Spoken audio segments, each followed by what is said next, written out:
Bonjour à toutes et à tous et bienvenue dans ce point du lundi matin.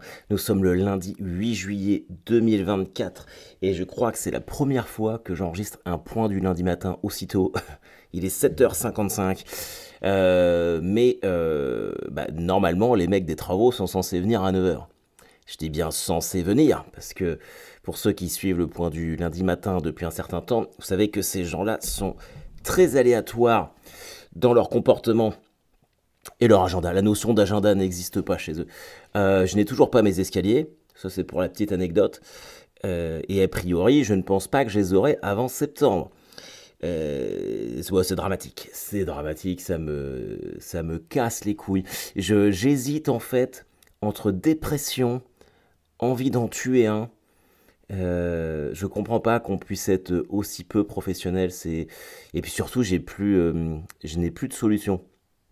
Si y en a un qui a une idée, je veux bien. Parce que j'ai tout tenté. J'ai recours juridique, huissier de justice, machin truc et tout.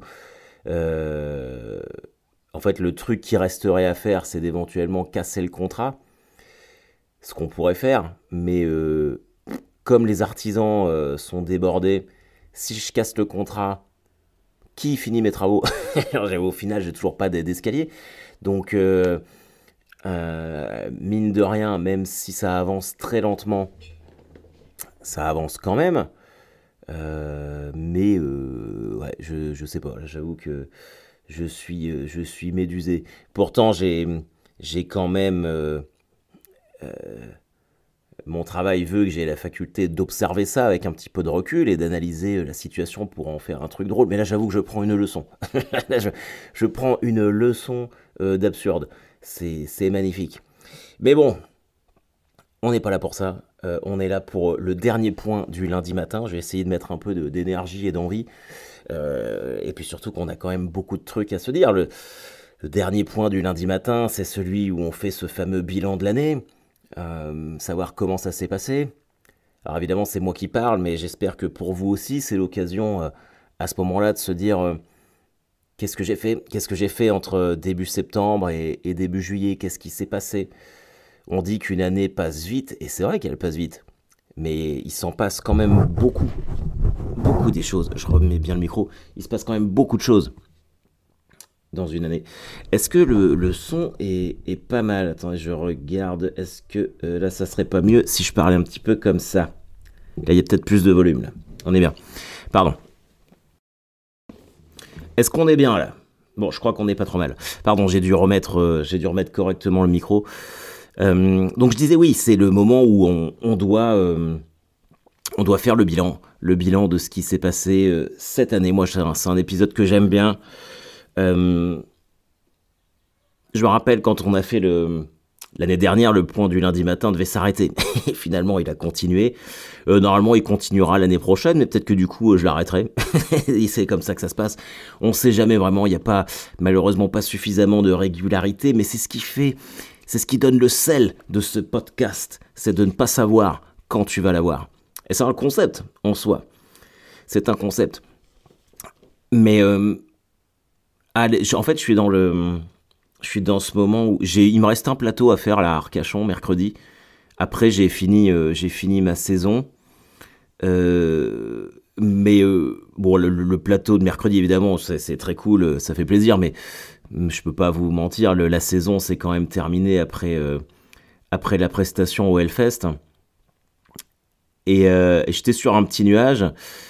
Et là, depuis hier soir, j'arrive dans ce moment post-tournée qui est difficile à expliquer quand on le vit pas.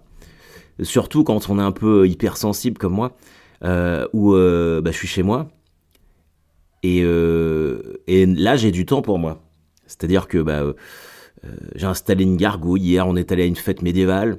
J'ai installé un miroir pour Elisabeth qui traînait dans un couloir depuis... je suis en train de faire des trucs et j'ai du temps. Et j'aime pas avoir du temps. J'ai l'impression de ne servir à rien. Mais ça me le fait tous les ans. Tous les ans, ça me le fait et je mets au moins une semaine à m'ajuster à ça, en fait. À une vie de moldu. Comme dans Harry Potter. Et me dire qu'est-ce que je vais alors que j'ai quand même des trucs à faire. Je crois que mon cerveau est un peu rincé. Euh, et puis finalement, en plus, on a quand même eu ces derniers temps une période un peu trouble et un peu stressante. Évidemment, à titre personnel, je suis quand même un peu soulagé de me dire que je vais pouvoir garder mon statut d'intermittent et que ma femme et mes enfants n'auront pas à renoncer à un de leurs deux passeports. Mais bon, après, bon, je comprends que certaines personnes soient soulagées, mais enfin, la situation reste quand même un peu. Il n'y a pas de quoi sauter en l'air. Quand je vois la fête Place de la République, détendez-vous les gars. Vous avez élu Louis Boyard et Mathilde Panot. Quoi. C'est pas non plus, c'est pas eux qui vont te faire dunker. Hein. Tu vas pas gagner le concours de MVP de la NBA avec des tocards comme ça. Mais bon, voilà. Écoute, espérons que ça ait au moins le mérite d'apaiser un peu les choses et qu'on puisse tous un petit peu sortir. Moi, je trouve que c'est trop présent.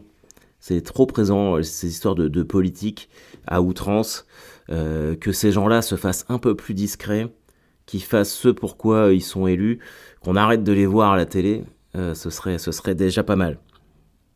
Enfin bref, ça c'était mon petit point actualité. Évidemment, on va revenir sur le Hellfest, mais je garde ça pour la dernière partie. On va déjà reprendre les choses dans l'ordre. L'année dernière, je me rappelle, j'ai commencé ma saison le 8 septembre à Auray, en Bretagne, au Théâtre à l'Ouest. Et devant, alors c'est un théâtre qui fait 350 places, et il me semble de mémoire que je devais avoir 63 personnes, un truc comme ça. Et j'avais rencontré un mécène du Hellfest, Franck, que je salue, et il était venu avec son épouse et puis un couple d'amis. On avait bu un verre après entre Metalheads. Et je me rappelle que j'étais déjà fatigué, quoi. C'est vraiment le sentiment que j'ai quand je fais le bilan de cette année, c'est que je l'ai commencé déjà fatigué. Et je m'étais dit, putain, elle va être longue cette année. Elle va être dure. Et finalement, je pense que c'est la meilleure année de ma carrière. Vraiment, déjà en termes de date, j'ai pas arrêté. Il s'est passé tellement de choses. Et je le sais pourtant, hein, je le sais. C'est quelque chose qui est acquis en moi, qu'on peut jamais prévoir comment les choses vont se passer. C'est toujours l'inattendu qui prédomine. Tu peux envisager tous les cas de figure. C'est toujours celui auquel tu t'attends pas qui arrive. Pourtant, moi, je me prépare. En adepte du stoïcisme, je fais toujours des listes. Par exemple, pour le Hellfest, pour tous les rendez-vous importants, je fais un document Word et je mets potentiellement ce qui peut bien se passer et dans la colonne d'en face, ce qui peut mal se passer, pour ne pas pour être le moins surpris possible face aux événements qui vont se dérouler. C'est une technique que je vous donne et qui franchement marche bien, parce qu'au bout d'un moment, à force d'anticiper plein de trucs, tu t'approches quand même de la vérité, de ce qui se passera. Du coup, t'es mieux armé pour faire face aux événements. Mais je me souviens qu'en octobre, quand j'ai fait mon coup de mou de l'année, j'ai toujours un coup de moins bien, vous savez, c'est la tradition. Et là, il est arrivé assez tôt, parce qu'en septembre, j'avais commencé le rodage du nouveau spectacle. Et après, les objectifs ont quand même été, les objectifs que je m'étais fixés cette année, c'était déjà de renouveler mon intermittence et d'arriver fin juin avec un spectacle. Bon, ça a largement été fait. Le spectacle marche très bien, les retours sont très bons, l'affiche déboîte complètement, même si il dure 1h07, mais il y a des... Après, c'est évolutif, un spectacle, parce que au final, je l'ai joué, je pense, une 20aine de fois, ce qui n'est rien. Je me rappelle que Blanche, quand on était en tournée, elle me disait toujours que pour elle, un spectacle n'était rodé qu'au bout minimum de la 50e fois. Donc, il est toujours je dirais pas en rodage, mais en développement. Donc ça, c'est chouette. Mais j'aurais jamais parié en septembre, quand j'étais à Auray, avec Franck, le mécène du Hellfest, qui était ma première date, où il y avait personne, 63 sur 350, c'est quand même personne. Et je m'étais dit, putain, ça va être compliqué, ça va être une année compliquée. Et ma dernière date, je retrouve le même Franck Metalheads au premier rang derrière les crash barrières au Hellfest, devant un Hellfest blindé. Et je me dis, alors qu'il y a que... Il y a 9 mois d'écoulés entre deux. Qui aurait pu prédire à Auray que ça se terminerait comme ça? Et c'est ça qui est beau, quoi. Je pense que c'est aussi pour ça que j'ai ce petit coup de mou là. C'est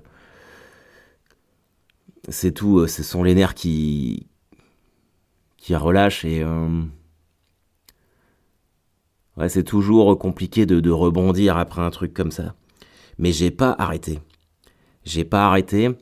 Il y a eu la rencontre avec Gad qui a vraiment changé beaucoup de choses. Parce que quand j'ai commencé la tournée mi-octobre avec lui, et normalement ça devait être que pour 4 dates à Rouen. Et finalement, je l'ai accompagné sur une bonne partie de la tournée. J'ai rencontré son équipe et des gens à qui je me suis très bien entendu. Et ce qui se termine, c'est que aujourd'hui, j'ai signé dans la même prod que Gad, chez Gilbert Coulier Productions. Donc c'est très cool, c'est une très bonne nouvelle. C'est une très très bonne nouvelle, parce que ça va me permettre, je l'espère en tout cas, de franchir un cap. Déjà, je me suis staffé, tout l'aspect administratif, de communication, de marketing, tout ça. Je vais avoir de l'aide par rapport à ça. Ça fait du bien en fait d'arriver à un moment de ma carrière où, avec un nouveau spectacle, je ne suis plus tout seul, où des gens croient en ce que je fais et croient en l'idée du spectacle. Donc c'est plutôt cool. Là, j'ai une petite voix parce que je sors d'un Covid, j'ai oublié de vous dire. J'ai chopé le Covid au Hellfest. Du coup, j'essaie de m'en remettre gentiment.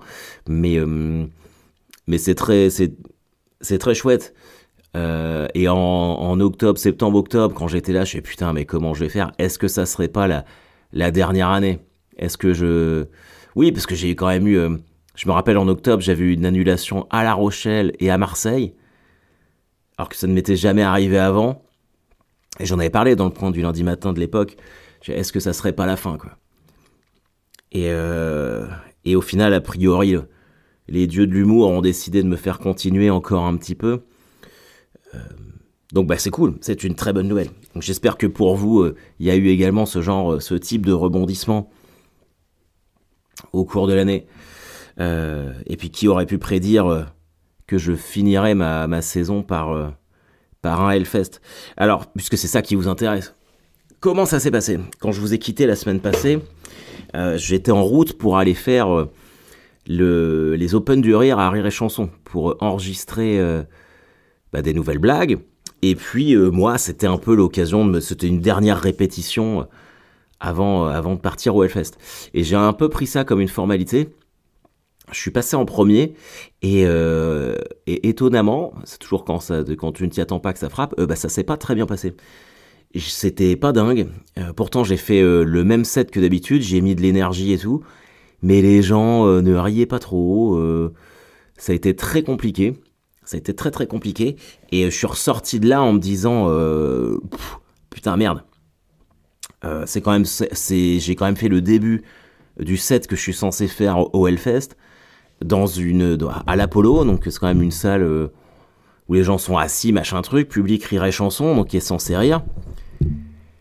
Et je me retrouve là un peu dos au mur à me dire mais est-ce que j'ai fait le bon choix, tu vois? Est-ce que j'ai fait le bon choix? Est-ce que si... J'en sais rien, enfin j'en ai pas dormi de la nuit, je fais putain de merde.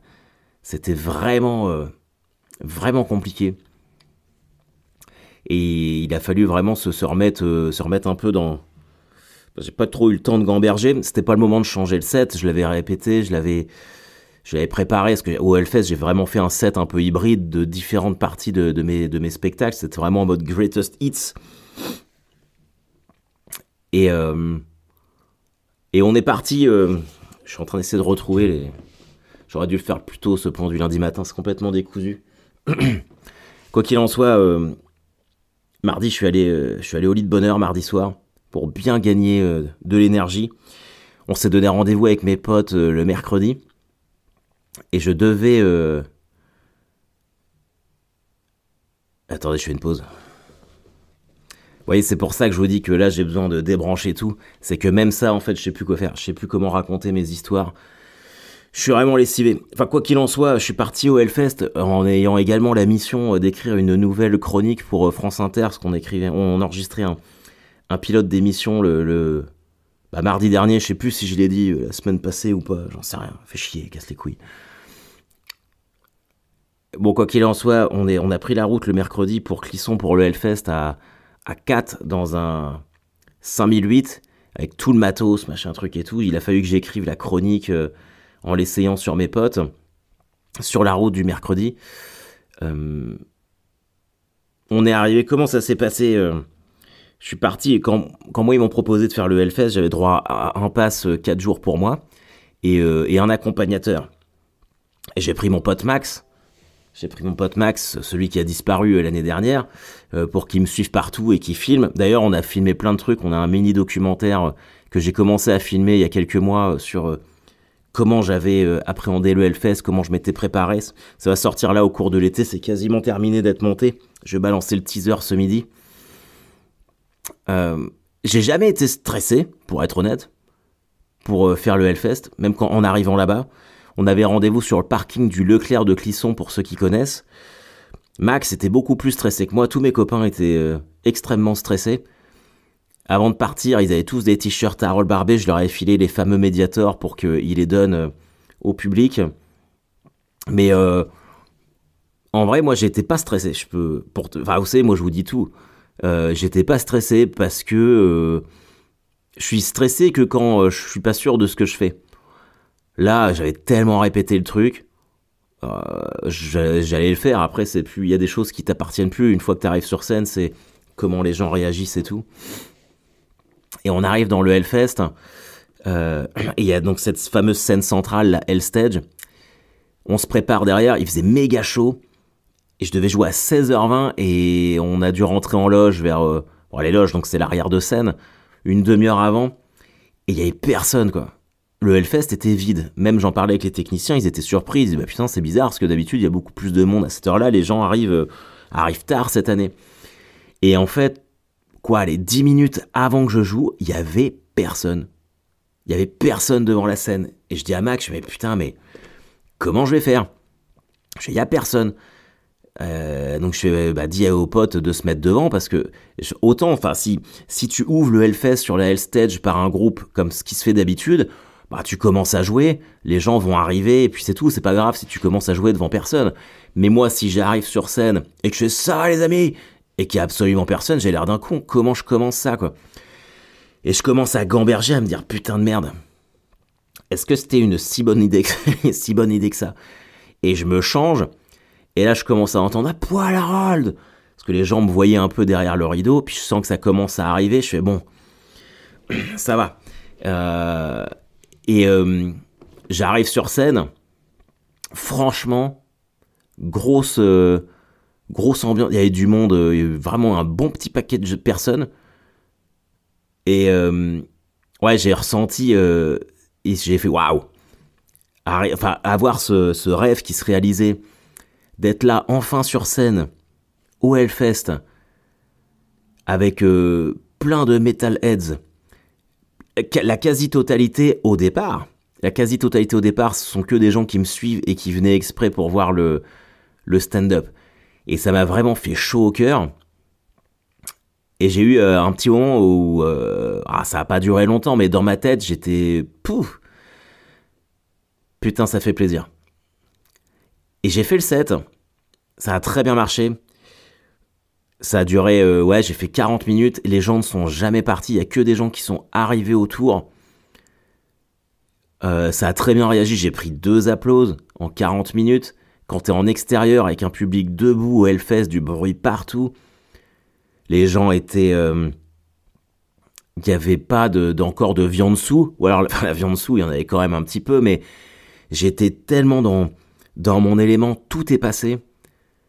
Tout est passé dans les blagues. À un moment, t'as un mec qui m'a jeté des autocollants, des autocollants anus sur scène. Et à un moment, il me fait, tiens, Harold, je vais la mettre, je vais la sortir, la capta. Il me lance un truc sur scène, un paquet. Au début, je pensais que c'était des préservatifs. Je dis, mais qu'est-ce que tu me lances, mec? Il me fait, regarde. Et je regarde, et je faisais des préservatifs. C'était des photos de son anus en stickers. Mais c'est ça le Hellfest. Et ça m'a tellement fait rire. C'était vraiment incroyable. Je peux difficilement décrire ce que j'ai vécu. Je m'en souviens à peine. Je sais je sais quand je suis mauvais sur scène, comme par exemple à Rire et Chanson. Je sais quand je suis bon et quand je suis très bon. Et c'était le cas mercredi. Et l'adrénaline, l'émotion, l'instant du moment a fait que j'ai déjà quasiment plus de souvenirs en fait. Je l'ai trop vécu de manière intense. Et la fin, donc évidemment j'ai fini par mon commentaire d'enterrement.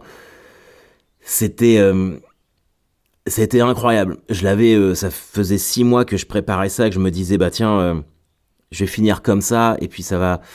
Et merci à tous si vous écoutez ce podcast et que vous étiez présents ce jour-là.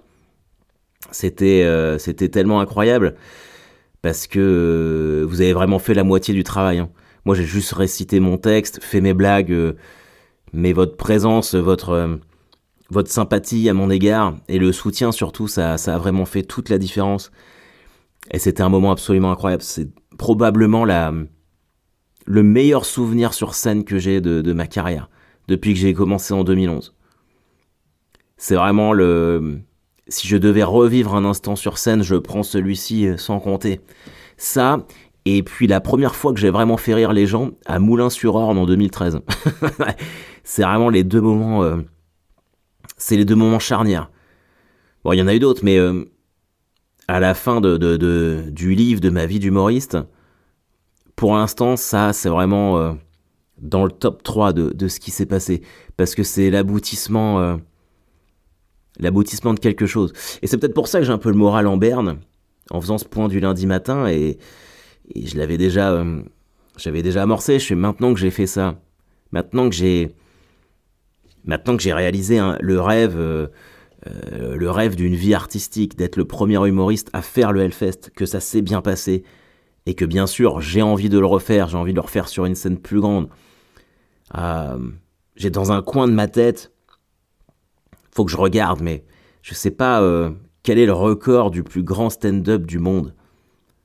Je sais pas c'est quoi en fait.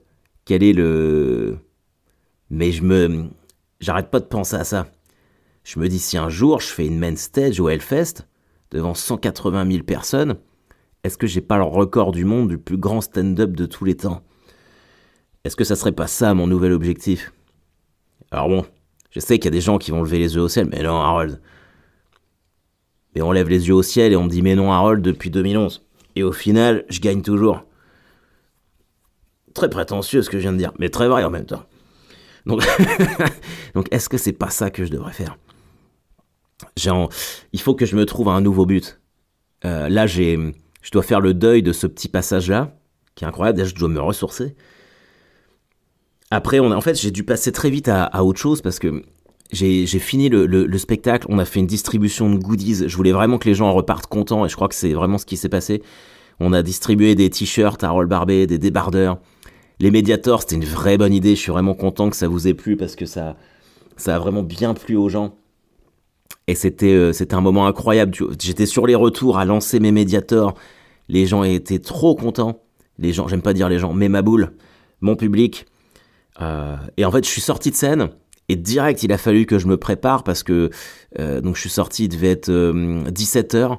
Et à 17h20, j'étais dans le jury du concours de air guitare. Et en sortant, donc j'ai croisé certains. Et tout le monde était content, les retours étaient trop cool. Et encore une fois, merci du fond du cœur.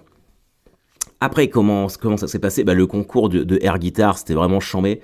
J'étais avec Christian de Gojira, le guitariste de Gojira. Et c'était trop cool. C'est devenu un pote. On a passé quasiment tout le Hellfest ensemble, à boire des binous, à aller voir des groupes. Un mec adorable. Il y avait Fœtus, le chanteur d'Ultra Vomit aussi, qui était là. Et ils ont regardé mon set. Et vous pouvez pas savoir, parce que quand Christian de Gojira et Fœtus d'Ultra Vomit vous disent qu'ils ont adoré le spectacle, Bah, qu'est-ce que tu veux faire? C'est pas, ils en ont rien à branler, tu vois, ils sont pas là pour venir me sucer. S'ils me le disent, c'est que ça leur a vraiment plu. Et ça veut dire que je me suis pas trompé depuis le début, quoi. On peut faire du métal en faisant du stand-up, j'en suis persuadé. J'en suis persuadé. Et moi, c'est ce que je fais maintenant. Je vais essayer d'accélérer un peu pour pas vous faire perdre trop de temps, parce qu'il est long ce point du lundi matin, mais en même temps, il y a tellement de choses à dire. Et pendant tout le Hellfest, j'ai rencontré des gens tout le temps. Vous êtes tous venus, beaucoup de gens sont venus à ma rencontre, j'ai pris le temps et eu le plaisir aussi d'échanger avec beaucoup d'entre vous. C'était trop bien, c'est la famille, c'est mon environnement, c'est vraiment l'essentiel de ma communauté. Tu vois, par exemple, jeudi dernier, j'étais à Beauregard, au festival Beauregard à Caen, chez moi, pour aller voir Bring Me the Horizon. Au Hellfest, on m'a arrêté tout le temps pour me parler, pour me dire coucou, pour faire une photo. À Beauregard, chez moi, pas une seule fois. Personne ne m'a reconnu. Les gens s'en battent les couilles. C'est clairement pas... je l'ai déjà dit plein de fois, il y a des humoristes qui sont soutenus par leur ville, mais alors moi, pas du tout. Genre, je peux pas compter sur Caen, c'est sûr et certain. Mais c'était trop bien. Et on avait un pass avec Max où on pouvait aller backstage. J'ai réussi à monter sur scène. Alors, j'avais pas le droit, hein, mais pendant le concert de Baby Metal, j'ai fait le tour de la backstage et je vois l'arrière de la scène, de la main stage 1, qui était ouverte. Je sais, bah tiens, je vais aller voir. Au pire, si on m'arrête, bah on m'arrête, quoi. Parce que je savais pas où mon accès total pouvait s'arrêter. Et il y avait personne, donc je rentre, et j'étais sur le côté de la scène. Enfin, j'ai mis la vidéo sur Instagram, mais putain, c'est impossible. Enfin, t'arrives, tu vois toute cette marée humaine face à toi quand t'es sur le bord de la scène. Et le premier truc que je me suis dit, en voyant ça, je fais putain, je peux la gérer. Franchement, c'est vrai. Je peux y aller, je peux me taper, si je veux, mon record de plus gros stand-up du monde.